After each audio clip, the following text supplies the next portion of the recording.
নিজের হাতে কোনো সবজি লাগানোর মধ্যে অনেক আনন্দ আছে। যে আপুরা এই কাজটা করেন তারাই জানেন যে অনুভূতিটা কতটা সুন্দর। আসসালামু আলাইকুম, জুমা মোবারক সবাইকে। আশা করছি সবাই ভালো আছেন। তা আমার ব্যালকনিতে 3টা পুঁই শাকের গাছ হয়েছিল, খুব ভালো হয়নি গাছটা, মোটামুটি একটু হয়েছে। তো ভাবলাম কয়েকদিন পরে তো ঈদ করতে বাড়িতে চলে যাব, তো তখন গাছগুলো পানির অভাবে এমনিতেই নষ্ট হয়ে যাবে। তো এই কারণে আজকে যেহেতু শুক্রবার, ভাবলাম যে গাছটা থেকে পুঁই শাকের ডগাগুলো আমি আসলে কালেক্ট করি, কারণ যে হচ্ছে একটু মোটাও হয়ে গিয়েছিল, পাতাগুলো ছাড়া ডাঁটাগুলো নেওয়া যাবে না, সবগুলো একদম শক্ত শক্ত হয়ে গিয়েছিল অনেক দিন। আর যতটা সুন্দর হওয়া দরকার ছিল ঠিক ততটা সুন্দর ডলডলা টাইপের হয়নি।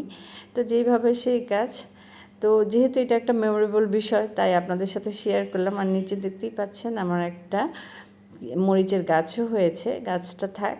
আর পুঁই শাকটা আমি সম্পূর্ণটাই করে ফেললাম। আজকে রান্না করব, রান্নাটাও আপনাদের সাথে শেয়ার করবো কোনো একদিন। ভালো থাকুন, আল্লাহ হাফেজ, টাটা।